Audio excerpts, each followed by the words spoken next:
This episode of Now This Is Lit is brought to you by Audible. Check the link in the description to get your first Star Wars audiobook free. Everyone loves free things. Click that link. Do it. This show is also brought to you by our patrons. If you want to support the show in a different way, with just $1 a month, you can join our Patreon at patreon.com/StarWarsLitPod. You can get a sticker. You can get access to an exclusive show that we do every month that's wild and chaotic and fun and something you can only get by becoming a member of the Patreon. There'll be so many more perks very, very soon. But for now, do you want a sticker? Do you want a sticker that has a Now This Is Lit logo? Because it's fantastic and I love them. But I also want to give them away because there's just a stack of stickers on my desk. So if you want one, $1 a month. Patreon.com/StarWarsLitPod. A long time ago in a galaxy far, far away.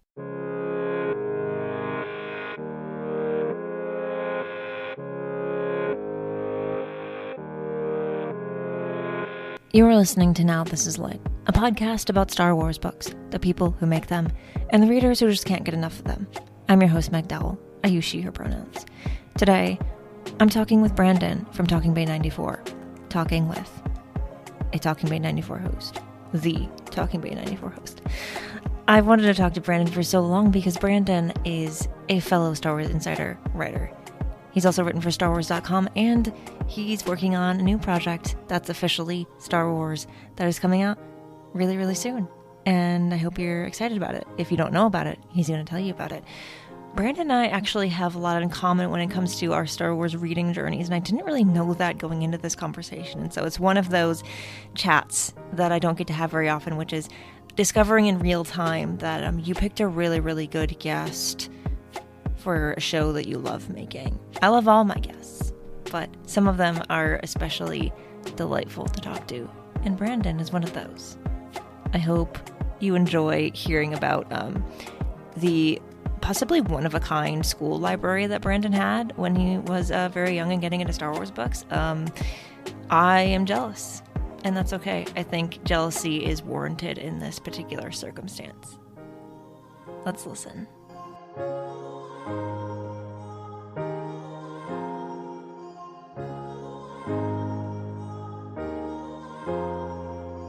I'm so glad that you're here.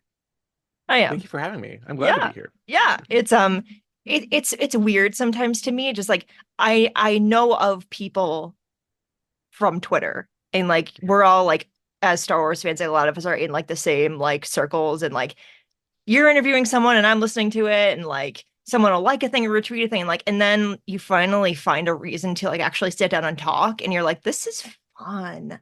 I love it. It's great. That's why I keep doing Star Wars stuff, because there's a community, and it's a nice community, and it's nice seeing people and meeting people that have a common interest, and so it's great. Yes. That's one of the reasons why I wanted to start a show, because I'm like, I just like talking to people who like Star Wars and who make Star Wars, and it's fun. I'm gonna start by asking you one of my favorite questions to ask. I really should just at this point do an entire podcast as just this. There are plenty of those, but I want to ask you how you got into Star Wars, and how you kind of like got into it, fell in love with it, and how it kind of led to the Star Wars stuff you're doing now. Yeah, I was very lucky with how old I am. I was born in 92, which means when the special editions came out in 97, it was like perfect Star Wars age. So then I got 3 Star Wars movies in the theater every month, right? You're like, oh, like, it was February, March, April. I was like, oh, I got to like experience Star Wars. I got to experience Pizza Hut promotions, and got to like feel like Star Wars was a real thing, and action figures were coming out. And that was like, if there is a way to get introduced to Star Wars, I'd seen it on VHS, I think, at my grandfather's house, but like really not understanding what it is until you see it on the screen, and then the VHSs, and then when I say I'm lucky is because then I went from being 5 years old to watch the original trilogy to then 7 years old to watch Phantom Menace, which I think is perfect Phantom Menace age, right? So it's perfect Jar Jar age, perfect everything. Again, people love to joke about the merch and like how much product placement and whatever, but what it does, it makes it feel like an event. It makes it feel like it's something like it's in the grocery store, right? Watto statue at the Albertsons next to my house. And it's like that is a crazy thing Yeah. for a 7-year-old, 8-year-old. You know, oh, this is an important. So then I was able to kind of grow with Star Wars in a variety of ways, right? Both with what I was reading, with what I was watching. The prequels come out, the internet kind of is growing. I'm learning how to use the internet so I can like look up Revenge of the Sith plot spoilers. You know what I mean? And so it's a Yes. very cohesive way to kind of grow up. And then the dark period between Revenge of the Sith and uh I mean, you have Clone Wars, and I was watching some Clone Wars, but I was in college, right? And it was Yeah. like kind of, it was the time to, you know, kind of step away, but I never actually. That's the thing. It's like some people, oh, I stopped. It's like, no, like I just read like 5 less books of Star Wars every year. You know Yeah. what I mean? Um, and then it's continuing to grow with me, right? And like I graduated from my master's program the day Force Awakens came out. And so Oh it was my like kind of God. like my adult life started with the Disney, you know, and so it's been a very interesting relationship with Star Wars, and it's been a very long lasting relationship, and I have you know, a lot to thank for it. A lot of my creativity, a lot of the things that I love are because of Star Wars and are Star Wars, and I think that's a really beautiful thing. We have like a similar timeline. Also, I'm a 92 baby. And so I always Look get at us. upset because I'm like, oh man, I was too young to like experience like Heir to the Empire coming out. I mean, Sure. like, wasn't reading then, obviously. But like I do when the Phantom Menace came out, I didn't see it in the theater because I didn't. But when we got on VHS, like my brother and I were like the perfect age to just like my parents would just put it on just over and over and over again. And like so much of that movie is just like in my head because like it was just playing all the time in the background as we were doing other things. And like that was Yeah. like the beginning of my like I didn't really get it. I don't know if I was really into it at that point, but like I was kind of like, oh, like this is just kind of it became like part of my Yeah. life. You're Like absorbing it. yeah, Yeah. pretty much. And so like even I feel like part of me, I love Star Wars. It's like my own, I've made my fandom my own, but I feel like Right. there is part of me that even if I would have not wanted to get into Star Wars, I almost couldn't avoid it just because Yeah. it was just always there, you know? Yeah. It's great. And Yeah. then you mentioned the books, and it is an interesting, that time period is so interesting too. And Mhm. it might be my favorite era of Star Wars to explore, even with like collecting or with, because it's I feel underappreciated and under talked about, like the 90 to 2000, right? Yeah. Really is Yeah. like kind of a weird Star Wars time. But again, that's like where a lot of like me growing up, and like, yes, think I read Thrawn Trilogy when I was in 5th grade. Mhm. But before that, it was Junior Jedi Knights, Young Jedi Knights, the Glove of Darth Vader trilogy, right? And it's like they were really catering to a younger demo to like learn to read and to pick it up, and it was Yeah. everywhere. And they were great stories and important stories and like fit in with everything. And those are still like in my mind, like still very important, still very exciting, and like are the characters that I love.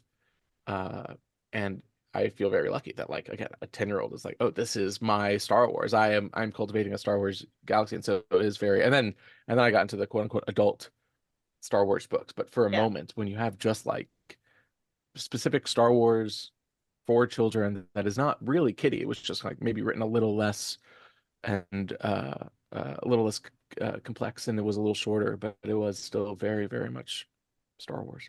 Yeah. My first Star Wars reading were some of the Galaxy of Fear books. Oh yeah, And I think I was at that point maybe a little old for them, but like I loved them because at that point it never clicked for me that like Star Wars existed outside of the screen. yeah, And that was like a moment for me. I was like, oh, like there's so much more Star Wars I can explore. And that's really when awesome. like I was just like, I think I like this a lot. Yeah, it's awesome. Those Galaxy of Fear books too, like you talk about something that's a little bit ahead of its time, right? Where they looked at Goosebumps. They're like, we should do Yeah. a Star Wars Goosebumps. It's Yes. a pretty intense thing. Yes. Um, and because I've talked to John Whitman, the author of those, and he is the head of the Krav Maga of America or something like that now. Like he's like a martial artist, like guru, All but right. also was writing scary children's books, which I think is very funny. That is Uh, amazing. but it is like again, they Lucas Publishing at that time was doing some crazy stuff, and a lot of it was because of George, and like just like he had just he wasn't saying like write a book about Anakin Solo, right? But he was saying like, I want kids and I want like a lot of the historical stuff. Yeah. There's a lot of like really interesting, like the magic of the myth stuff, and there's a bunch of like interesting stuff around that. That again, I was plugging into it, and that's where I was learning about film and about history. And I was like, oh, I don't know who Akira Kurosawa is. Let me watch that, or let me look that up, or let me watch this sci-fi thing that they're talking about. Who is Ray Harryhausen? Like, but they were educating from Star Wars, and it kind of like expanded my worldview, my film school, whatever it is. And I think that's a very, they were very, what's the word? They were very ahead of their time in terms of trying to establish like context and interest. It was very cool. Yeah, yeah. I really need to. I haven't like explored all of the books that came out, like let's say like in that decade and around that time, but like I really need to or want to do more of that. I kind of like jump around. Like I've read a lot of Legends, but it's certainly not Yeah. everything because there's so There's much. so much. There's so There's so much. much. There's so much. I used to say that I had read everything, and like when I was in fifth grade, or I was like, oh, I read everything because I was again not to. I was very lucky where I went to this all boys Catholic school Mhm. For from fifth to 12th grade. So talk about trauma, right?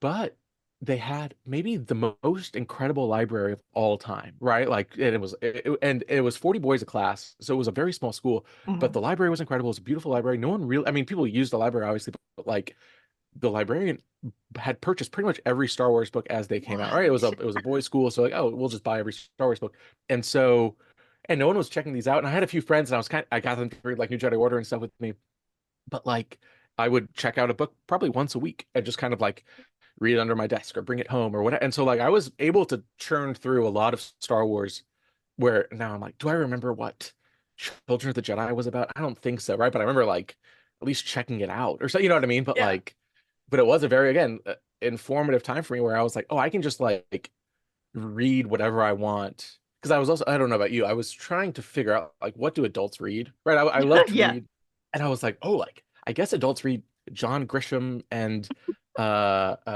Michael Crichton, right? It was like that kind of stuff where I'm like, what does my dad read? But so I was always trying to like figure out like what, because I loved to read and I felt like I had read everything. But then Star Wars was always a new Star Wars every month or two, right? And so I was able to really churn through a lot, and that's where I think it's just a lot of like displaced Star Wars stories are like in the back of my mind where I'm like, yeah, like I'm sure that happened in a Star Wars book, or like I know everybody, but I don't, like if you ask me to explain it, I'm like, I don't know. But it is a pretty cool like world that you can kind of jump into at any point. Like you're saying, you were jumping around Legends, and like you Yeah. can do that because it's all like, yes, I know who these characters are. I can figure it out. There's the what is it? What's the first page? Dramati's persona. What's it? You know what I'm talking about? Like the list of the characters Yeah. from Yeah. Yeah. these books, which is always fun. Um, anyway, but it's a good. It's again, it's nice to have something positive and something interesting and something that people really cared about to dive into. Yeah. Oh man, truly living the dream. The library, Getting to it's great. I still think about it yes. all the time. Oh I still man. think about it all the time. Yeah, I think at that point, um, I was getting to because like I did kind of step away from my fandom for a while, and it was because like Star Wars didn't seem cool to me. Yeah. And I was like, I want to be cool. I was like 11. I was like, I want to be cool, and I don't want anyone to see me reading Star Wars. I got over it eventually, but Yeah. for the record, I was never cool. I was never going to be. It's fine. Oh, And you're here telling. we are. It is funny because like every so often I'll post like, oh, here's me here, or here's a thing that I wrote, or here's something that I went to, and then someone from middle school that I'm still Facebook friends with or whatever will be like, oh, like that's cool, man. Like here you are, because people still remember like, oh, you were the Star Wars kid, or you were, which I think is like when I was growing up, like you're saying, like I was like, ah, shit, like I'm like not cool, like Yeah. but it is again. Looking back and looking around what I've done, it's like, oh, it is nice to have something that you've cared about and has Yeah. grown with you, and you put it away for a little bit and you come back to it and it has grown with you. And I think that's a really nice thing. It is. And now here we are making podcasts about it. Making podcasts, that's all you can do. Amazing. Tell me about your show. Sure. And what brought you to decide, I want to make a show where I just get to talk to Star Wars people about making Star Wars. Yeah, so I have the library, right? Which is a very lucky thing. That's like I Mhm. could walk to this library and get a Star Wars book whenever I wanted. The second lucky thing that I was like, this is not, I didn't do this, but I grew up in Plano, Texas, which is right outside of Dallas. Mm. And Plano, Texas, a small, suburb, but was the home of this thing called, well, it was the home of Dallas Comic Con, and it was the home of, Dallas Comic Show or whatever it is, but also was the home of a company called Official Picks. And Official Picks still exists, but at the time was the official Star Wars photograph and autograph company. And Mm. they also helped put on Star Wars Celebration. Like they were like the people that would bring in all the guests and all the stuff, Mm. but they were based in Dallas. And so on the years that there wasn't a Star Wars Celebration, they would host a thing called Star Wars Fan Days in Plano, Texas, a mile from my house at the Plano Center.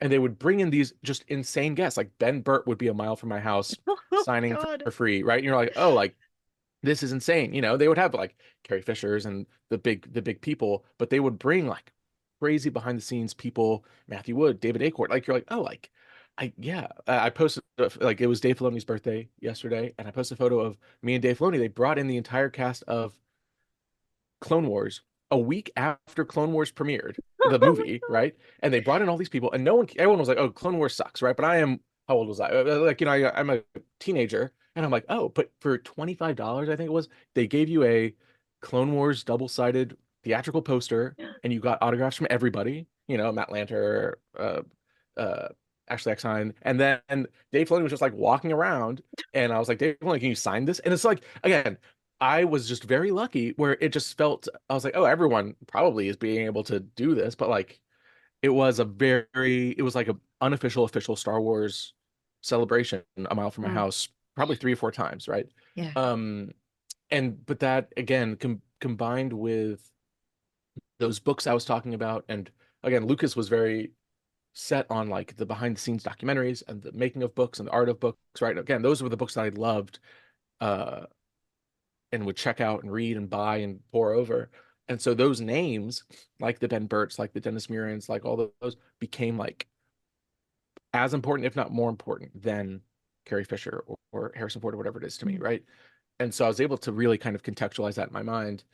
Um, and then being able to meet them or being able to hear them or being able to like go to a panel really kind of was like, oh, this is what Star Wars is. And so then fast forward, that was when I was growing up. And then fast forward to, I graduate, I have a real job, I'm in the real world, and Force Awakens comes out, and I love Force Awakens. And then Last Jedi comes out, and I'm like, Last Jedi, that rocks. I'm like, this is Yes. this is incredible. And so that Christmas time, I'm back home, I'm driving around, and I'm like, well, I should like listen to like I wonder if there are Star Wars podcasts. I wonder if there's like, I'm like, I have Star Wars fever, really. And I'm like, oh, because Yeah. I've been plugged in, but like again, growing up, learning how to use the internet, I'm on like the Force.net message boards, I'm on Rebel Scum, looking at collector stuff. I'm very plugged in, and then I kind of take a step back during the advent of social media where I don't really know.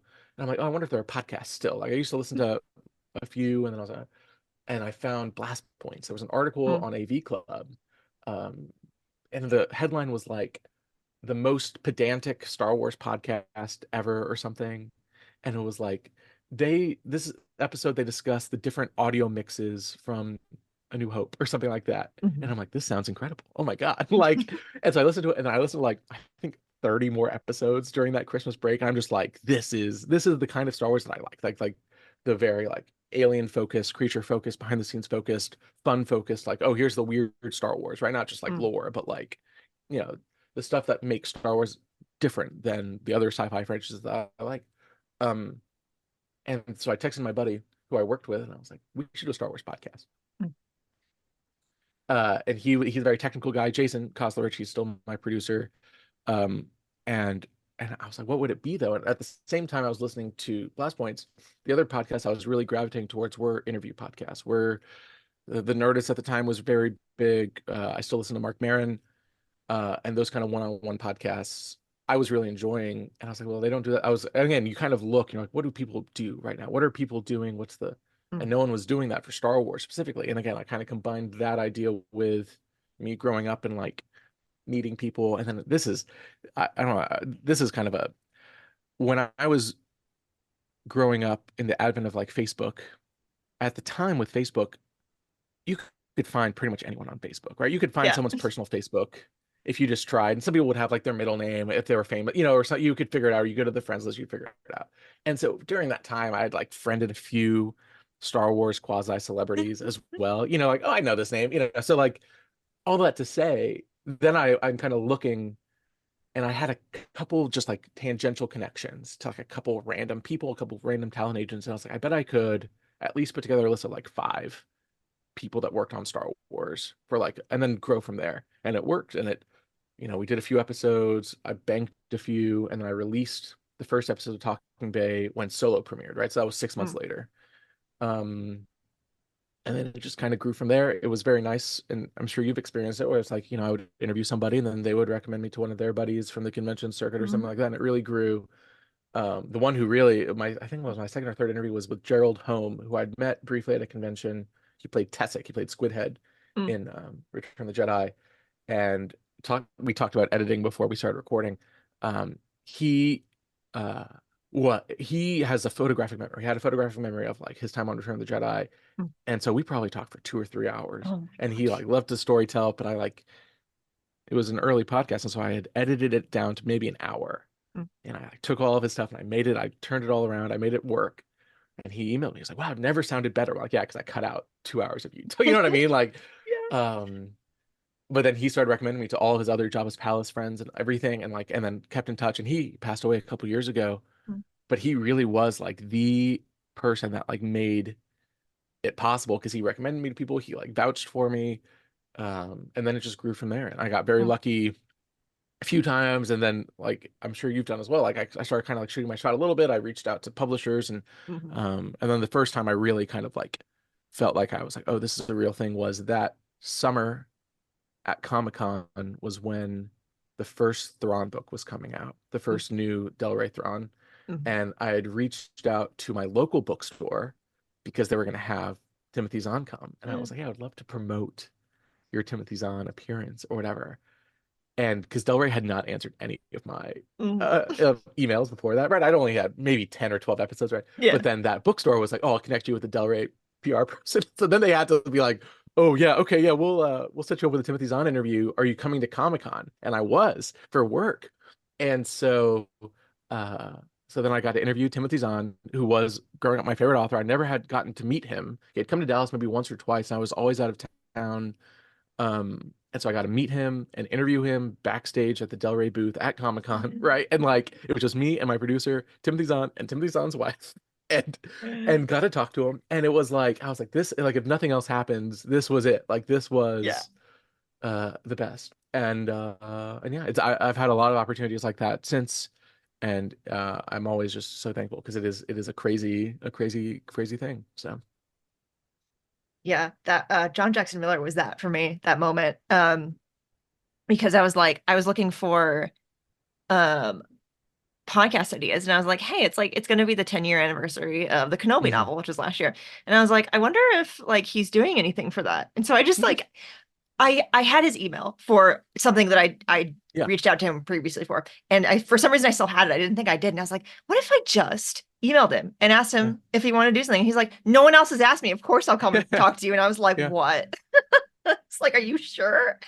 So that was, no, it's really cool when like you're not sure if shooting or shot is going to work.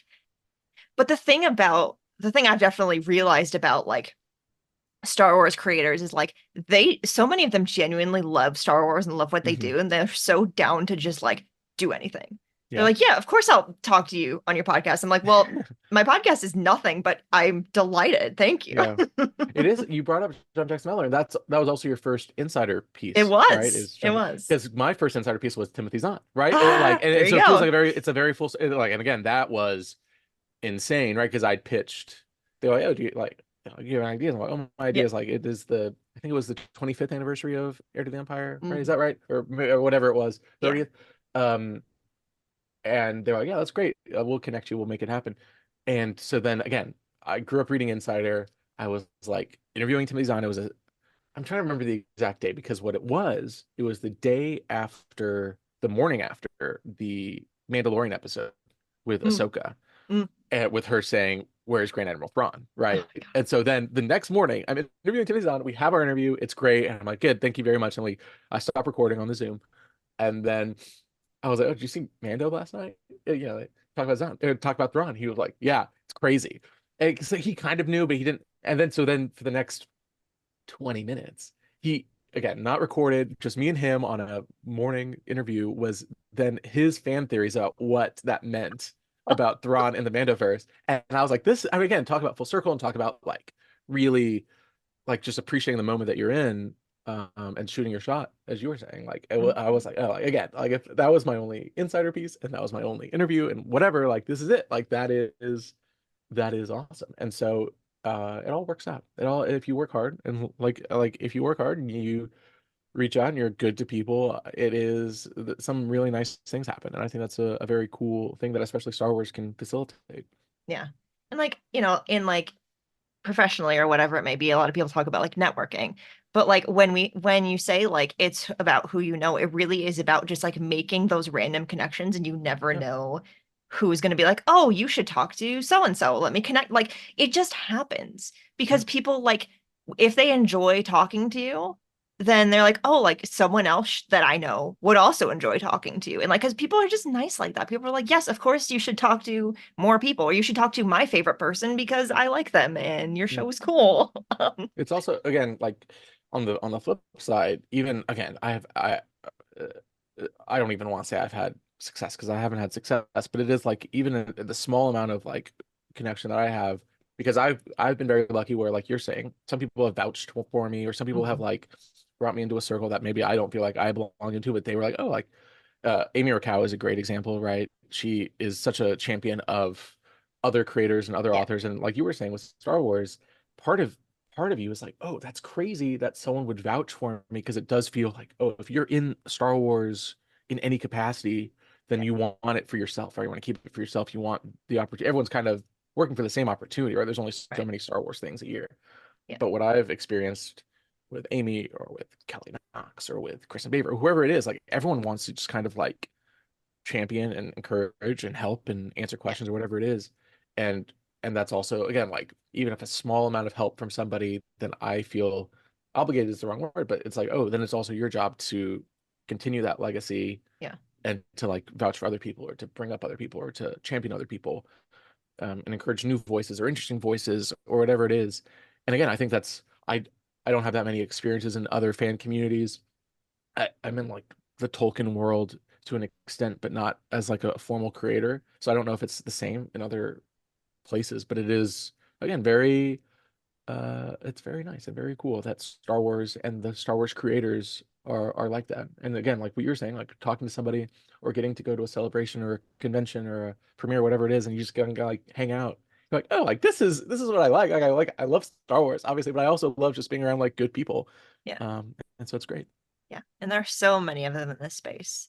Yeah. It's just like one of the reasons I've continued to do my show is because like every author I talk to just reminds me that, oh, like the people that are writing the stories that we love just genuinely are so nice and love what they do and love Star Wars and just want Star Wars to continue on forever. And that just Yeah. makes me so happy.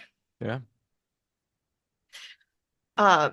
So you've written many things. Yeah. Many things. For Insider and for StarWars.com, and we'll briefly mention the other thing. Um, did you ever think growing up with Star Wars as a Star Wars fan that you would ever get to do anything like this? Or that I would have a Wikipedia page. It's because you Yes. just got a Wikipedia. I It's did. it's a crazy thing. And so It is. congratulations to you, because it like that. I sent to like my parents. Like I was like this, like because everyone kind of knows what Wikipedia, Yeah. and I'm like, it is an insane thing. And truly, again, like what I was saying about that Timothy Zahn, I think it was the Timothy Zahn piece came out, and how it worked for me at least, because sometimes Wikipedia requires like a source or whatever it is. And Mhm. so they had picked that Timothy Zahn piece as the excerpt to promote that issue of Insider on StarWars.com as well, right? Oh man. And so then they were like, oh, like the source is like this article written by Brandon Wainerdi is And so that's what it was. And so then I was able to send both the Wikipedia page and like a Star Wars.com piece that I didn't write necessarily, but my name was on Star Yeah, Wars.com, yeah, right? And I'm like, this is like, again, if nothing else happens, this is the greatest thing that could ever happen. yeah. Because you're right. Like, again, I was growing up, I I never subscribed to Insider, but the grocery, again, talking about grocery stores, I guess, the grocery store by my house stocked Insider, which is like Tom Thumb does not stock Insider now, I don't No, think. But like, I no. was like, oh, Attack of the Clones fever.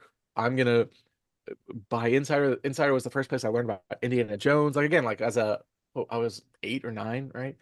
And so Insider to me was Star Wars. And again, I was doing some research a few days ago, and I was reading I have all the Insiders digital on my, and I was reading them, and I truly remember like specific articles, specific sentences, specific authors, specific pictures. Like, it is like almost the most formative piece of my Star Wars upbringing was like these monthly or bi-monthly Insiders, Yeah. especially during the time between, it was like between Phantom Menace and Revenge of the Sith is like that is the Insider period for me. And so being in it in any capacity is insane.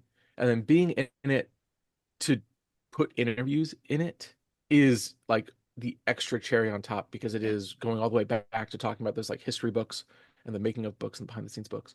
Like, those were so important to me. And to have even just like the tiniest amount of like, oh yeah, like my interview with Robert Watts is now in this. And so someone reading that who might not know who Robert Watts is, or like doesn't, know everything, like that is a text to somebody else, is like, again, truly astounding. And so Star Wars Insider and Chris Cooper and all, like, I can't, like, I reached out again talking about um just shooting your shot or whatever. That was during the pandemic. My company, I was working for Fangoria, the horror magazine, Mhm. and stuff happened, and they shut down the company. They shut down the company during the summer of the pandemic. And I was like, and they gave us a severance, which was very nice. They gave us a severance for the summer. And I was like, all right, like, what am I gonna do? Like, what's happening? And I drove by myself to Wyoming, to Devil's Tower, where Close Encounters of the Third Kind was shot, the big mountain. And I just kind of like camped there, and I tried to like start fires and try to like just like try to figure out what I was gonna do next. And I was like, what do I really want? What do I really want? And what I really wanted was to be an insider. I was like, Mm, can I turn, because I'd probably had 60, 70 interviews at that point of it. Talking Bay, it felt very real. It was a good, real thing that I was doing. I was like, can I turn those into articles? And so I made a few, like, not fake insider articles, but I took a few of my interviews, and I was like, here's what it would be like as an insider interview, mm, and took some digging, found the editorial. And I didn't hear it because the Titan was shut down. They were on mm, furlough during the yeah. pandemic as well. And so I didn't hear for a few more months, and then they're like, oh, hey, like, yeah, let's do it. And again, just like crazy stuff. And then StarWars.com has kind of come from that too. And again, very lucky. Dan Brooks just left as editor, but when he mentioned that he was leaving, he announced it to the staff, and I dug up an old DM I had sent Dan, because I was running a pop culture website in Dallas, again, before I started Talking Bay, with me and my producer. And I'd written a few Star Wars pieces about Force Awakens and stuff, and I just DM'd him blindly. Again, that was probably what, 2016 then. And he was like, "This is great. Send me an email." And we talked, and like there was no spots, but it truly took like 6 or 7 years to like Yeah. get a piece on StarWars.com and then become a writer for it. And so again, it's just kind of like you put in the work, and you keep trucking along, and you make Yeah. friends, and again, I truly I've made no connections that I've been like, this is a connection. This is for career purposes. Like, it's Yeah. all Yeah. just like, Yeah. I'm just like messing around. I'm just like, and I've been, again, very lucky that it's all worked out. And again, I pulled up the Wikipedia just to like remember, but it's like, the number of things that are on here are like truly like, I kind of want to throw up looking at it. Like, it's like an astounding thing Yes. to have these. And I have a little shelf that is just like pieces I've been published in official Star Wars things. I'm like, that is, again, insane, like an insane Yeah. thing to have. And so again, I just feel very lucky that I've been able to do cool stuff. And again, it's like writing thing. It's not like I'm writing, because I've written a few things that are like maybe not my wheelhouse. Again, a good stretch for me though, but a lot of them are just like oral histories, or here's an interview. And again, that's like a very cool um a cool thing that I've been able to do to officialize, so it's wild. It's so cool. And my Wikipedia page at the moment is one sentence, but I'm like, but it's a sentence. It's a That's sentence. me. You're there. I If you love Google it. yourself, you're there. Yep. I had to. I was interviewed for the Wikipedia podcast. That was also very cool. And they're very nice Yes, guys. they And I are. was like, hey, can I get a picture on my Wikipedia page? Right? I was like, because again, like, but that was, I was like, that was me like being a little like not smarmy, but I was like, Yeah, yeah. hello, like I'm here. Uh, anyway, but yeah, it's very cool. So congratulations on your Wikipedia page. I'm sure you'll have many more sentences. But it takes a lot just to get there. It takes a It lot just to does. like get that one thing, and so It no one can does. take that from you. Yeah. I mean, I pitched to Insider more than once before I got one. So sometimes Yeah, you just have to, you got to keep trucking. you got to keep going. You got to, like, I always say, like, if you don't try, then you're never going to Yeah, get what you want. it sucks to try too. It really It you does, yeah. feel so bad, right? You're like, oh, yeah, I hate Yeah. this, but it works out. Congratulations. But yeah, it Yeah, is. It's wild. It's wild. it is. You are contributing to another very fun and exciting project that you probably cannot say much about.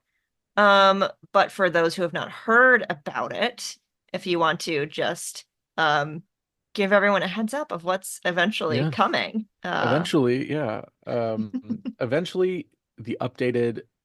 So it's called the Star Wars Encyclopedia. And I'm a contributor for the Star Wars Encyclopedia, which is very cool, very Yeah. wild. That's a very wild thing to say and to do.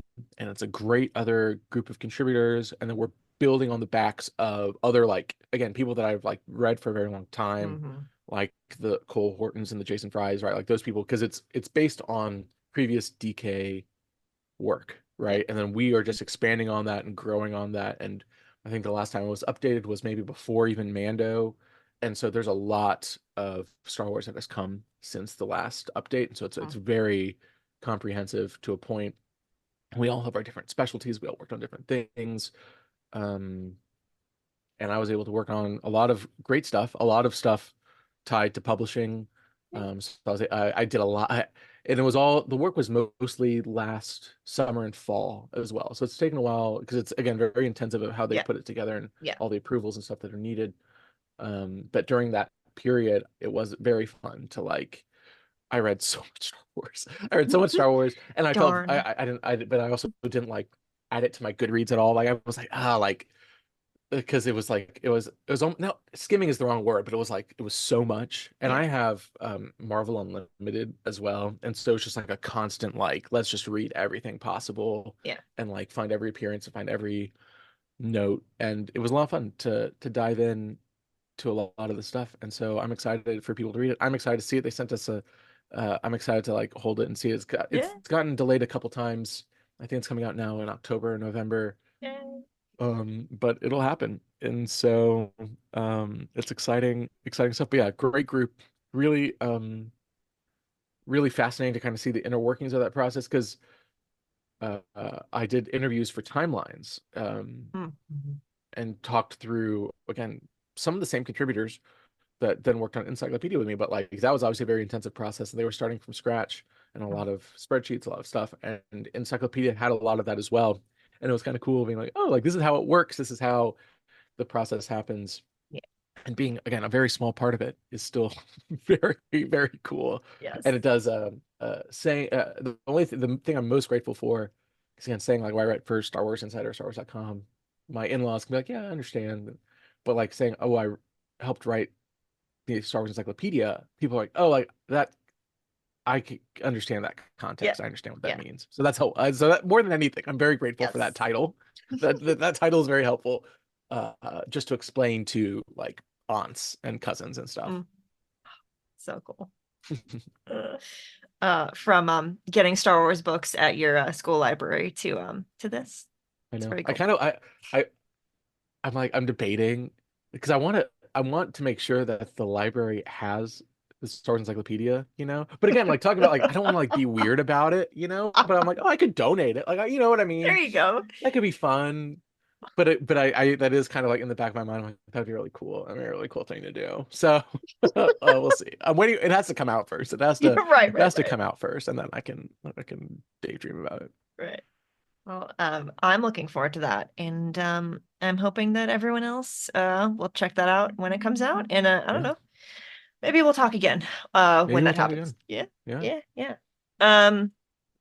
Thank you so much for sitting down with me and just honestly just talking about growing up with Star Wars and being so grateful for all the things we get to do, because it is weird to me. I didn't comment on it every time, but like you would say things about your like Star Wars, like, oh, this happened. I'm like, that's how it happened for me, like the same exact thing. It's really fun to kind of see how like different people's Star Wars journeys kind of line up, and the different things that we noticed and did and cared about. It's cool. And It's very cool. yes. Yeah. So if you want, you can tell the people where they can find you and all your stuff on the internet. You can find me at actually Brandon. That's my personal. You can find me on StarWars.com for certain things, Star Wars Insider for certain things, and then Talking About 94. Also Talking About 94 everywhere on social. But that's all of my interviews and just kind of my personal fan project. And then Star Wars Encyclopedia coming out this fall.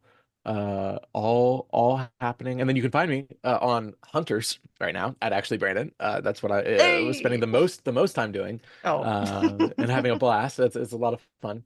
Yes. So yeah, that's where people can find me at the moment, especially Hunters. Find me on Hunters, add me on Hunters so we can get the 10% experience boost. Yeah. We're about to have a probably way too long conversation about that as soon as I stop recording. Thank you so much. This was so fun, and yeah, we'll do it again.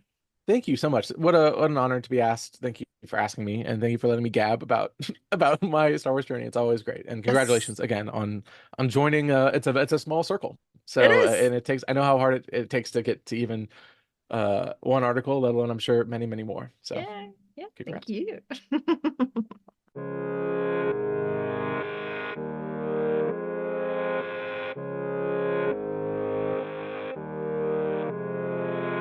Now This Is Lit is part of the Faraway Fandom Network. It is produced by Devor Mondam and written, hosted, and edited by me.